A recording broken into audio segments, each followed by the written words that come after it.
Parents, आज के इस वीडियो में हम डिस्कस करने जा रहे हैं सिटीजनशिप से रिलेटेड मोस्ट इम्पोर्टेंट एमसीक्यूज जो हर साल यूपीएससी, पीसीएस, एसएससी और रेलवे एग्ज़ाम में पूछे जाते हैं।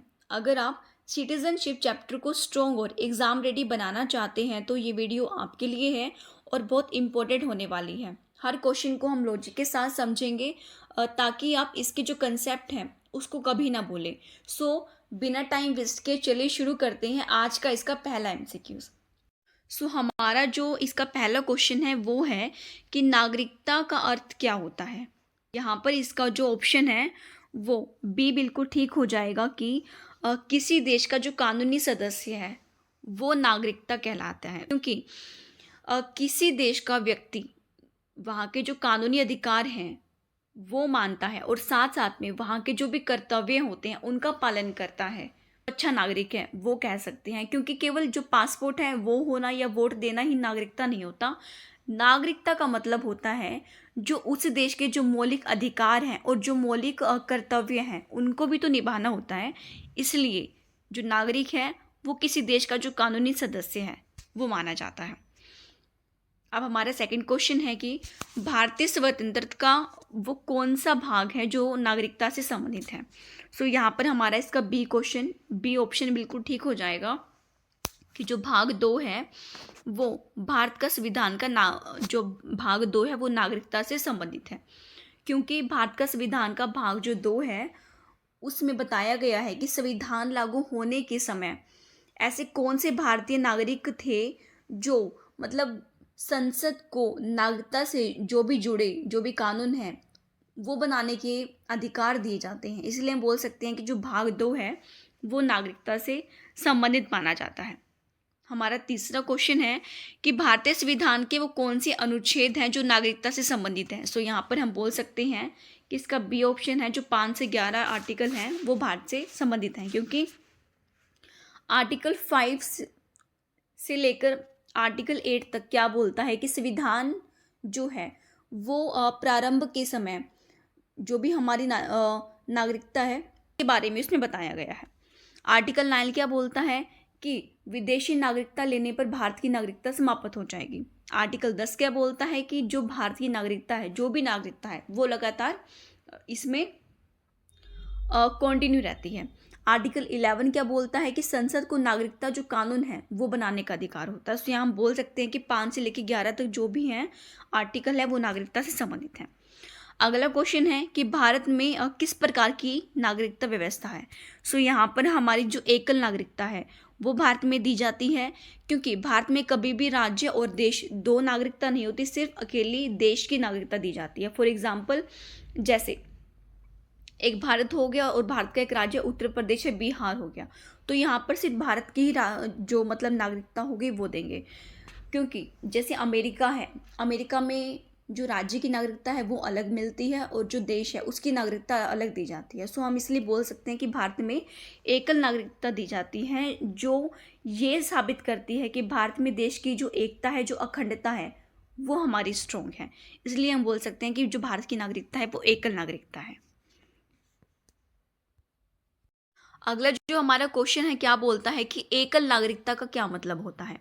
एकल नागरिकता का मतलब होता है कि एक देश की नागरिकता।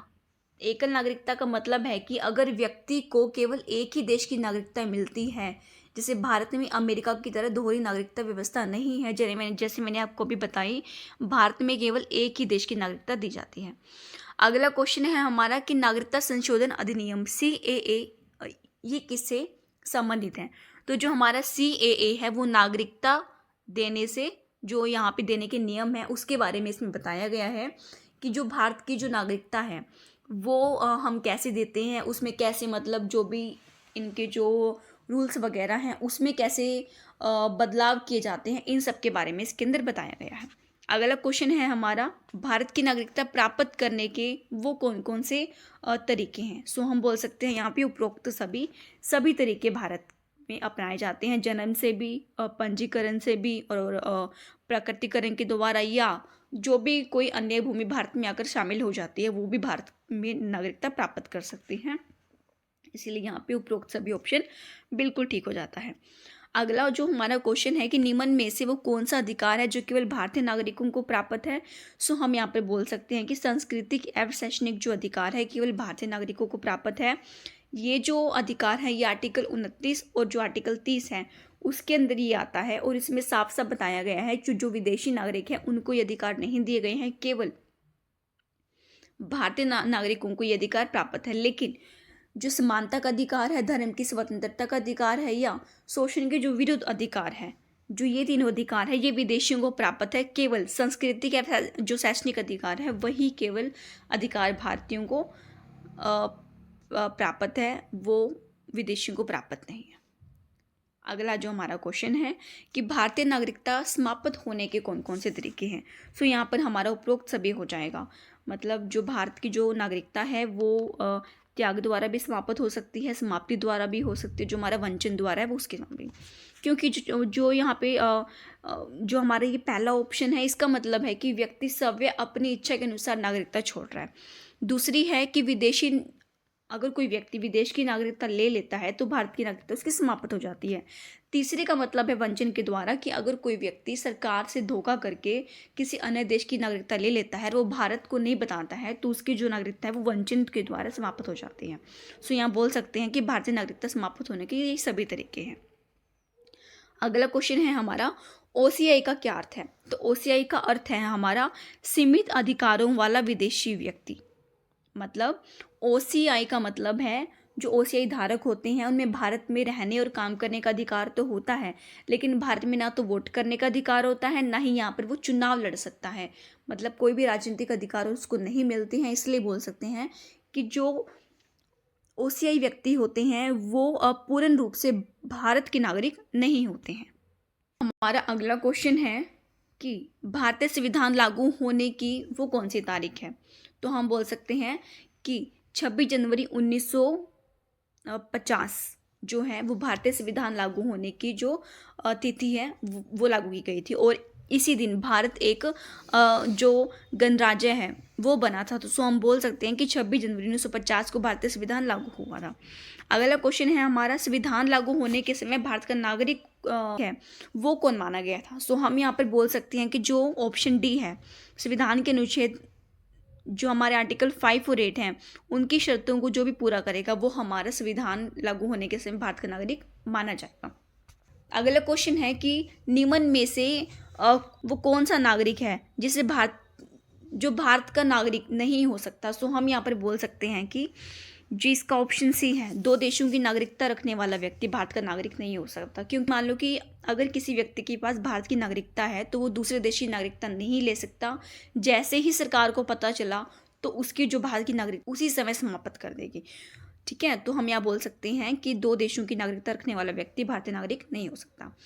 अगला हमारा क्वेश्चन है कि नागरिकता अधिनियम 1955 ये किससे संबंधित है। सो हम बोल सकते हैं कि जो नागरिकता अधिनियम 1955 है ये नागरिकता प्राप्त और समाप्ति से संबंधित है।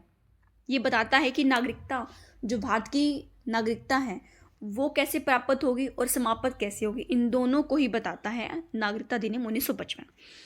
अगला हमारा क्वेश्चन है निम्न में से कौन सा अधिकार विदेशी नागरिकों को नहीं मिलता। सो हम यहाँ पर बोल सकते हैं इसका जो सी ऑप्शन है बिल्कुल ठीक हो जाएगा। अभिव्यक्ति की स्वतंत्रता का अधिकार जो विदेशी नागरिक है उसको नहीं दिया जाता। ये जो अधिकार है ये आर्टिकल 19 के अंदर आता है, ये केवल भारतीयों को दिया जाता है, ये विदेशियों को नहीं दिया जाता। सो अगला हमारा क्वेश्चन है कि भारत में नागरिकता संबंधी जो कानून है वो बनाने का अधिकार किसे है। सो हम बोल सकते हैं जो हमारी संसद है, जो हमारी पार्लियामेंट है, उसे भारत के जो भी मतलब नागरिकता से संबंधित जो भी कानून है वो बनाने का अधिकार होता है, और ये जो अधिकार है ये आता है आर्टिकल 11 के थ्रू। अगला क्वेश्चन हमारा है कि वंचन के द्वारा नागरिकता समाप्त करने का जो कारण है वो क्या हो सकता है। सो हम बोल सकते हैं कि धोखाधड़ी के द्वारा अगर कोई भी व्यक्ति दूसरे देश की नागरिकता प्राप्त करता है सो उसकी भारत की नागरिकता समाप्त हो जाती है। अगला हमारा क्वेश्चन क्या बोलता है कि निम्नलिखित में से OCI को क्या प्राप्त नहीं है वो। सो हम यहाँ पर बोल सकते हैं कि OCI को वोट देने का अधिकार नहीं। अभी मैंने आपको बताया कि जो OCI व्यक्ति है ना तो वो वोट दे सकता है, ना ही वो किसी राजनीतिक चुनाव में खड़ा हो सकता है। सो हम यहाँ पर इसका जो सी ऑप्शन है वो बिल्कुल ठीक हो जाएगा। अब बात करते हैं अगले क्वेश्चन की। देखिए, भारतीय नागरिकता समाप्त होने पर होता है। सो हम बोल सकते हैं कि व्यक्ति विदेशी नागरिक बन जाता है। अगर भारत की नागरिकता समाप्त हो गई तो व्यक्ति दूसरे देश का नागरिक ऑटोमेटिक बन जाएगा। अगला क्वेश्चन है कि भारत में नागरिकता की अवधारणा ये किस देश से ली गई है। सो ये ली गई है ब्रिटेन से, क्योंकि भारत की जो एकल नागरिकता है, हम बोलते हैं ना कि भारत में सिर्फ एकल नागरिकता दी जाती है, यहाँ पे दोहरी नागरिकता नहीं दी जाती। ये प्रणाली किससे ली गई थी? ये हमने ब्रिटेन से ली थी। अगला क्वेश्चन है हमारा कि जो नागरिकता अधिनियम 1955 है ये कब लागू हुआ था? तो ये लागू हुआ था 1955 में।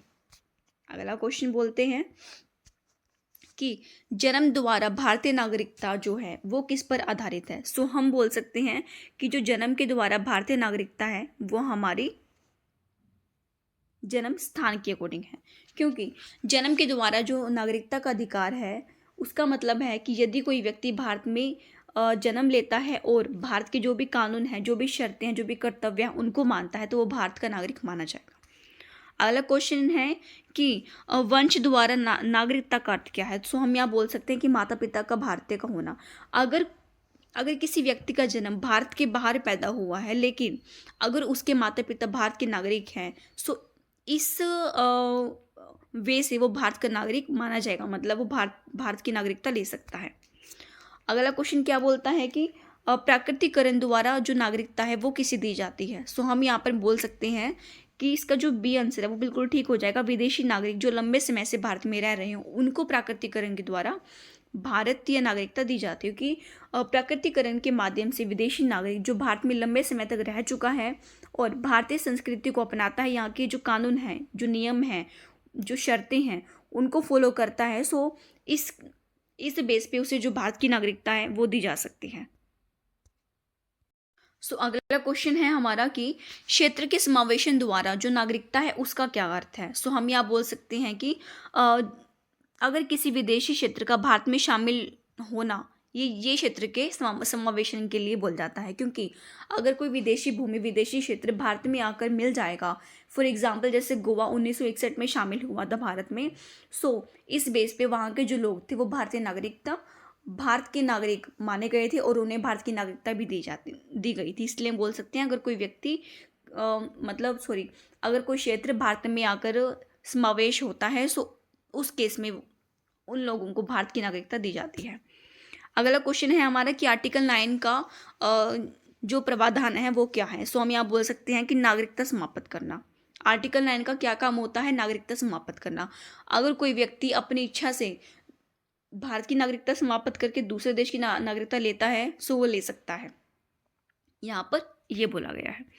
नेक्स्ट क्वेश्चन है हमारा भारतीय नागरिकता त्यागने का क्या अर्थ है। सो हम बोल सकते हैं कि भारतीय नागरिकता त्यागने का अर्थ है कि व्यक्ति द्वारा स्वयं नागरिकता छोड़ना। अगर कोई व्यक्ति स्वयं अपनी मर्जी से अगर किसी देश की नागरिकता छोड़ता है, उस केस में भारतीय नागरिकता वो त्याग सकता है।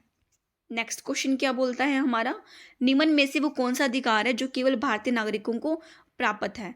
सो हम यहाँ पर बोल सकते हैं जो हमारा सी ऑप्शन है, जो मैंने पहले बताया था कि अभिव्यक्ति की जो स्वतंत्रता है ये केवल भारतीय नागरिकों को प्राप्त है, ये विदेशी नागरिकों को प्राप्त नहीं है। ये आर्टिकल 19 के अंदर बताया गया है।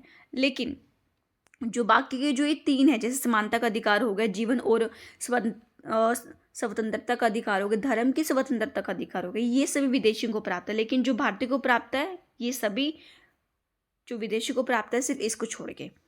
अगला क्वेश्चन हमारा क्या बोलता है कि वंचन के द्वारा नागरिकता ये किस स्थिति में समाप्त की जाती है। सो हम यहाँ पर बोल सकते हैं सी, जो इसका आंसर है बिल्कुल ठीक हो जाएगा, धोखाधड़ी से नागरिकता।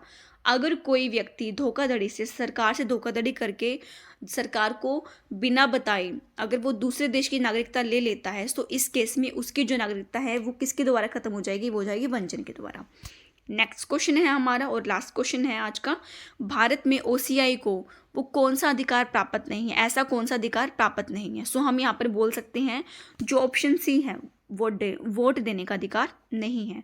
ओसीआई को ना तो वोट देने का अधिकार है, ना ही वो भारत की जो राजनीति है उसमें वो चुनाव लड़ सकता है।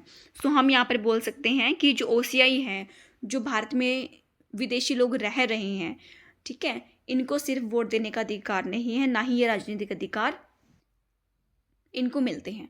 सो गाइज, आज की वीडियो में अगर आपको किसी भी तरह का अगर कोई भी डाउट हो सो आप मुझे बता सकते हैं कमेंट सेक्शन में। अगर आपको ये वीडियो अच्छी लगी हो सो प्लीज़ इस वीडियो को लाइक करें, शेयर करें एंड सब्सक्राइब करें। मिलते हैं नेक्स्ट वीडियो में। Thank you, have a nice day.